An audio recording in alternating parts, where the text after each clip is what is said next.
15 огнеборцев со всей республики поборолись за звание лучшего лесного пожарного.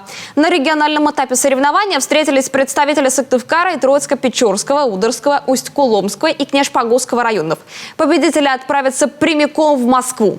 Именно там в сентябре пройдет финал международного конкурса. Виктория Денисова побывала на месте. Прыгнуть выше, пробежать быстрее, ведь каждая секунда на счету. Если же пожар все же не удалось предупредить и пламя начало распространяться, на помощь придут огнеборцы. И тогда от них и только от них будет зависеть, произойдет трагедия или же нет.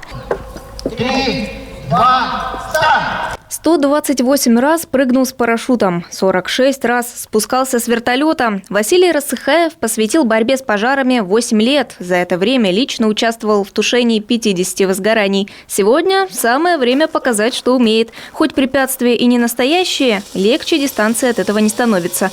Тем не менее, конкурсант справляется с испытанием чуть меньше, чем за 8 минут. Сейчас вот это произошло все быстро, из-за этого как тяжело. Ну, на пожаре тяжелее намного. Там надо работать, сильно надо работать. Трудно бывает временами. Последний раз лучшего лесного пожарного в Коми выбирали в 2016-м. Сегодня конкурс возродили. За один день целых 2 испытания. Первым делом нужно преодолеть лесопожарную полосу. Показать следует весь спектр умений. И по бревнам пробежать надо, и бензопилой поработать, ну и метко сбить фигурки струей воды.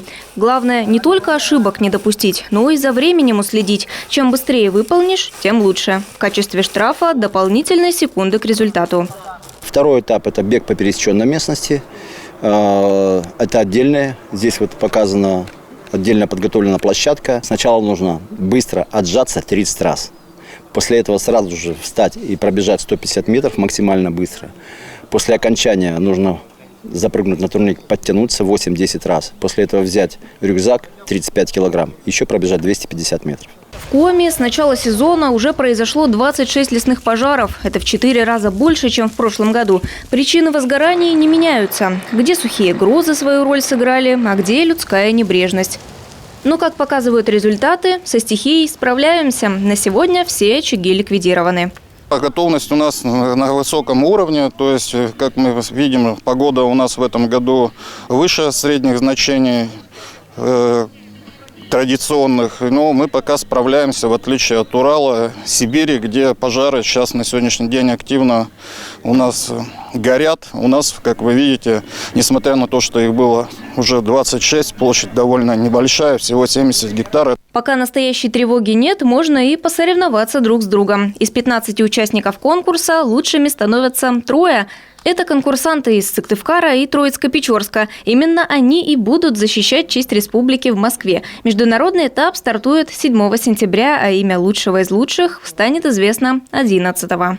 Виктория Денисова, Олег Юшков, телеканал Юрган.